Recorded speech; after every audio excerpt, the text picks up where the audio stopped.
Hello friend, जैसा कि आप लोग जानते हैं कि हम G20 पे प्रेजेंटेशंस कर रहे हैं। हमने अपना पहला प्रेजेंटेशन जिसको आप देख पा रहे होंगे स्क्रीन पे और उसका लिंक डिस्क्रिप्शन में है, तो आप जाके उस वीडियो को देख सकते हैं कि G20 है क्या। हमारा पहला प्रेजेंटेशन इस बात पे था। दूसरा प्रेजेंटेशन हमने आपसे कहा था उस वक्त कि हम जो 15-16 नवंबर को अभी जो समिट होने वाली है बाली में G20 की, उसका एजेंडा क्या होगा, हम दूसरा प्रेजेंटेशन उस पर बनाएंगे। तीसरा प्रेजेंटेशन हम भारत और G20 का क्या संबंध है और किस तरह से भारत अपनी उपस्थिति G20 में दर्ज करा रहा है, हमारा तीसरा वीडियो इस बात पर होगा। और चौथा वीडियो हम इस बात पर बनाएंगे जब ये मीटिंग जो कि 15-16 नवंबर को है, ये जब खत्म हो जाएगी तो इस समिट का हासिल, इस शिखर वार्ता का हासिल क्या रहा, हम उस पे अपना चौथा प्रेजेंटेशन बनाएंगे। तो आइए हम अपने दूसरे प्रेजेंटेशन पे आते हैं जहां पर हम ये डिस्कस करेंगे कि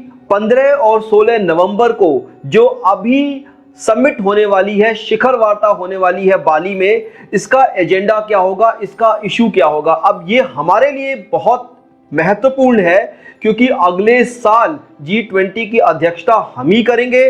आप लोग जानते होंगे कि प्रधानमंत्री नरेंद्र मोदी जी ने अभी G20 के अगले साल के लोगो और एजेंडा पे अभी एक प्रेजेंटेशन दिया था और हम उस पे इस बात को भी देख रहे हैं कि किस तरह से गरीब देशों को भी G20 के दायरे में लाया जाए। राइट, तो क्या एजेंडा होगा बाली समिट में?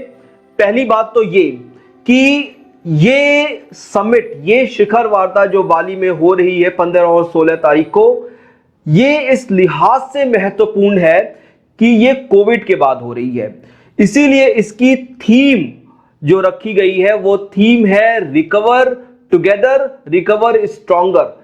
कोविड की वजह से जिस तरह की समस्याएं हमें देखने को मिली, वैश्विक स्तर पे जिस तरह की आर्थिक मंदी हुई, इस मंदी से कैसे निपटा जाए, ये एक बहुत बड़ा महत्वपूर्ण एजेंडा होगा आगे की जो समिट होने वाली है अभी। तो पहली बात तो ये कि पोस्ट कोविड रिकवरी कैसे होगी, ये हमारा एक बहुत प्रमुख एजेंडा होगा बाली समिट में। किस तरह से आर्थिक विकास के पहिए को सुचारू रूप से चलाया जा सके, क्योंकि G20 एक इकोनॉमिक इंस्टीट्यूशन है। G20 आर्थिक मसलों को हल करने के लिए ही बनाया गया था। ये विकसित और विकासशील देशों का समूह है। राइट, तो हमारा दूसरा सबसे बड़ा जो मुद्दा है जो रहने वाला है बाली समिट में, वो है कि हम रशिया और यूक्रेन के मुद्दे को कैसे समझते हैं। अब अगर आपको याद हो तो हमने अपने पहले प्रेजेंटेशन में ही कहा था कि G20 एक आर्थिक समूह है, एक इकोनॉमिक इंस्टीट्यूशन है। It is only for economic causes, it's not for political diplomacy. Right, ये हमने पहले ही अपने प्रस्तुति में देखा था। तो हम रशिया और यूक्रेन के मुद्दे को क्यों डिस्कस करेंगे इसमें? इसके कई कारण हैं, क्योंकि अगर दुनिया में कहीं भी कोई कॉन्फ्लिक्ट होती है तो उसके आर्थिक आयाम भी होते हैं, और जब रशिया जैसा एक बड़ा देश किसी कॉन्फ्लिक्ट में है तो समस्याएं सारे देशों में होंगी, हर जगह उसको फील किया जाएगा।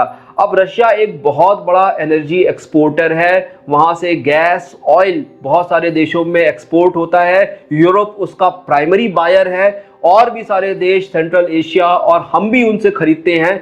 तो अगर रशिया पे कोई बैन आगे और बढ़ता है तो ये समस्या हमारे लिए भी होगी।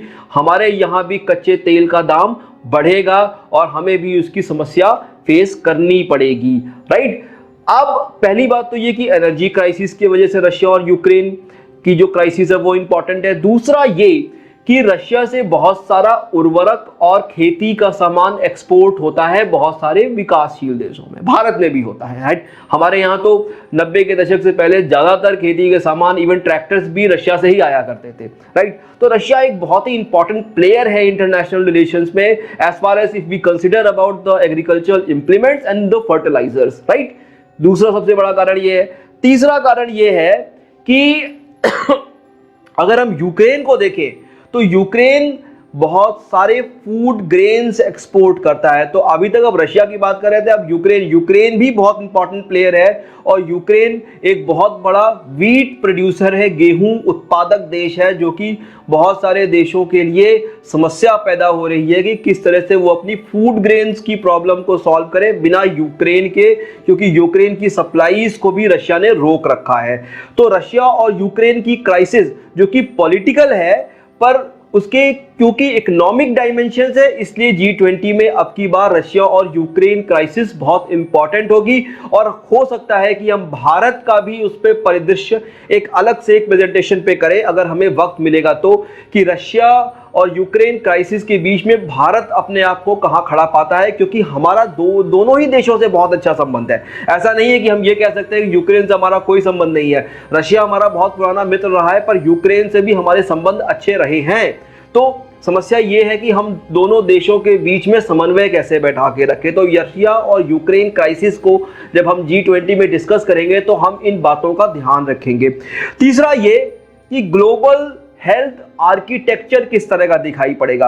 अब कोविड के बाद ये बहुत इंपॉर्टेंट हो गया है कि पहले देखिए, पहले जब हम सिक्योरिटी की बात डिस्कस किया करते थे ना, जब हम सुरक्षा की बात डिस्कस किया करते थे, तो हम हार्डकोर बॉर्डर्स पे हमारे स्ट्रैटेजिक इंपेरेटिव्स को देखा करते थे कि हमारी मिलिट्रीज कितनी ताकतवर है, हमारे और भी हमारे पास जो युद्ध में सामान जो उपयोग होते हैं वो सामान कितने हैं। पर आज जब हम सुरक्षा की बात करते हैं तो हम हेल्थ की बात कर रहे होते हैं, हम साइबर सिक्योरिटी की बात भी कर रहे होते हैं, हम आउटर स्पेस की बात कर रहे हो। तो the dimension of security is enlarged.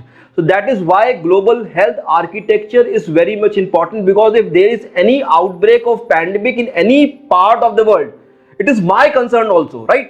So as a health minister, if I am health minister of India, I had to concern about that thing. So that is something which is coming up now, new dimensions of security. तो global health architecture एक सबसे बड़ी समस्या है जो हमें आगे discuss करनी है। और हम जानते हैं कि एक चूक की वजह से, चाइना की चूक की वजह से पूरी दुनिया को कोविड जैसा एक महामारी देखनी पड़ी थी, झेलनी पड़ी थी, उसका असर अभी तक की है।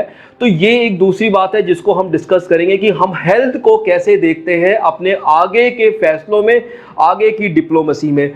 दूसरा ये कि सस्टेनेबल एनर्जी और क्लाइमेट चेंज, राइट, ये अलग अलग टॉपिक्स है, पर हम इस पे भी G20 में अलग से बहस करेंगे, क्योंकि अब अगर हम क्लाइमेट चेंज की बात करें या सस्टेनेबल डेवलपमेंट की बात करें तो इसको हम डायरेक्टली लिंक करते हैं अपने मैन्युफैक्चरिंग कैपेसिटी से।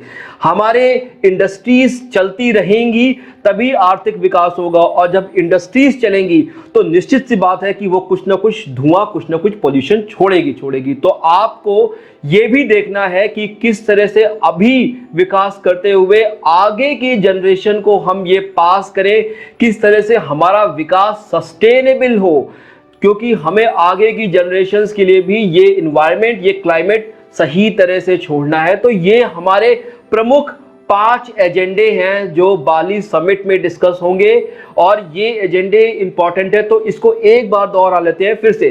पहला ये कि कोविड के बाद से हमारा आर्थिक विकास किस तरह का होगा, हम इसको देखेंगे। दूसरा बात ये कि हम रशिया और यूक्रेन की क्राइसिस को किस तरह से सॉल्व करेंगे और किस तरह से इकोनॉमिक डायमेंशंस में उसके वजह से समस्या ना हो। तीसरा ये कि हम किस तरह से ग्लोबल हेल्थ आर्किटेक्चर को देखते हैं। चौथा ये कि सस्टेनेबल वे में कैसे डेवलप करें कि हमारे जो आगे की जनरेशंस आ रही हैं उनको भी वही मिले जो हमें मिला। और पांचवा ये कि हमें क्लाइमेट के मुद्दे को भी देखना है, क्लाइमेट को भी डील करना है अपने आर्थिक मुद्दों के साथ। ये हम WTO में भी देख रहे हैं कि वहां भी अब क्लाइमेट एक बहुत बड़ा इशू है। तो ये कुछ एजेंडे हैं जो बाली समिट में डिस्कस होने वाले हैं G20 के, और इन पे आगे क्या रहेगा, किस तरह से देश अपनी पॉलिसीज को कन्वर्ज करेंगे, ये जब फाइनली जब 16 नवंबर को समिट खत्म हो जाएगी तो हम इस पे एक और प्रेजेंटेशन लेके आएंगे। आगे की जो हमारी प्रेजेंटेशन होगी वो इस बात पे होगी कि इंडिया कहां स्टैंड करता है G20 समूह में, राइट। तो अगर दोस्तों आप लोगों को मेरी कवायद अच्छी लगी हो तो प्लीज लाइक करें, सब्सक्राइब करें, नीचे लाल रंग की बटन आ रही होगी उसको दबा दें, उसके बगल में घंटी है उसको भी बजा दें, ताकि आपको मेरा वीडियो मिल सके सबसे जल्दी। थैंक यू, धन्यवाद, शुक्रिया।